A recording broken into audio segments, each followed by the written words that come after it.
Bonjour et bienvenue à tous à la première conférence de presse en streaming de Testachat, une grande première pour nous. Alors pourquoi en streaming? Parce qu'on va vous présenter le tout nouveau magazine de Testachat, le Test Connect, qui va vraiment être un guide pratique, votre guide dans le monde numérique. Alors aujourd'hui, pour en parler avec moi, il y a Simone November qui est porte-parole néerlandophone de Testachat, Tom Thijssen et Christophe Meurice de Test Connect. Alors Christophe, racontez-nous un petit peu, qu'est-ce qu'on peut trouver exactement dans ce nouveau magazine de Testachat?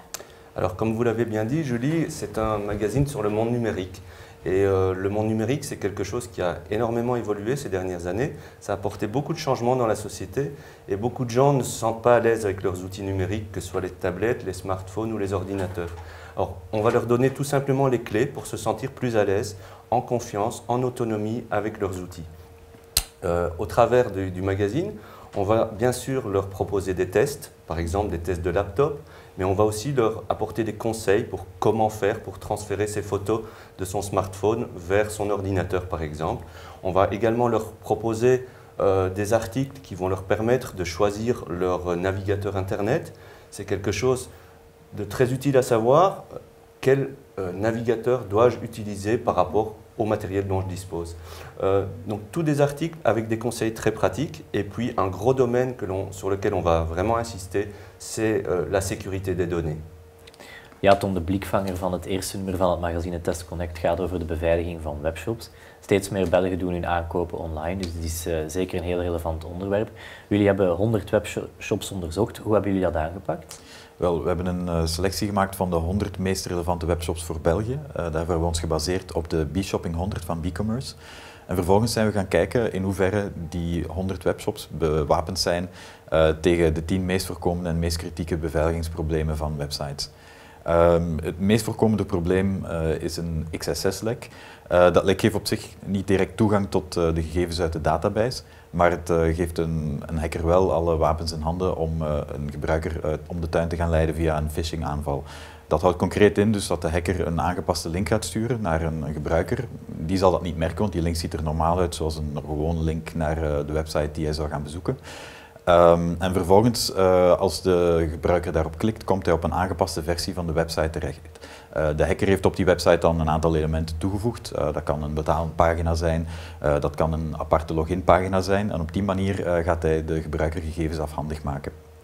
We hebben daar een voorbeeld van, dat kunnen we laten zien. Hier gaat onze beveiligingsspecialist via een aangepaste link naar de website van Bijs. Zoals u ziet, die link die ziet er heel normaal uit. En als hij dus daar naartoe gaat, dan krijgt hij een pop-up. Die hebben wij dus voor de gelegenheid daaraan toegevoegd. Maar die pop-up die kon dus evengoed een loginpagina of een betaalpagina zijn. Dan een andere mogelijkheid, en dat is een veel gevaarlijker probleem. Dat zijn SQL-lekken.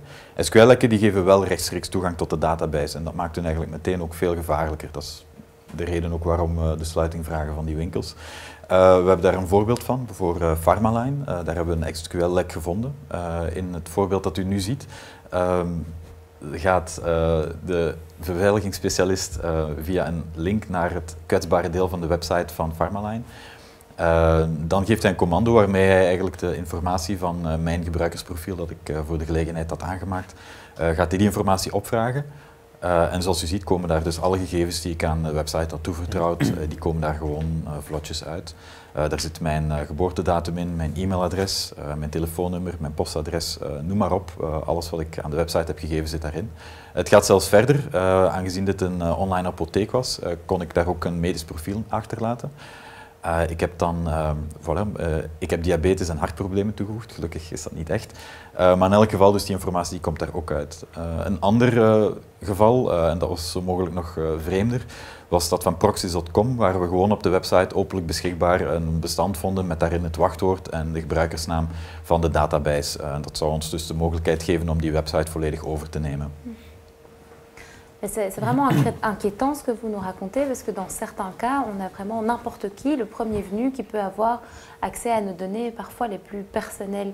Donc au final, sur ces 100 webshops qu'on a testés, combien présentaient des problèmes de sécurité? Alors sur les 100 webshops, il y en avait au total 50, donc la moitié, qui présentaient des problèmes de sécurité. Et comme vous pouvez le voir sur le graphique ici, il y avait également 33% qui avaient de sérieux problèmes de sécurité et encore 3% de très graves problèmes de sécurité. D'accord, comme dans le cas de Pharmaline, les graves problèmes de sécurité, c'est l'accès vraiment à toutes les données.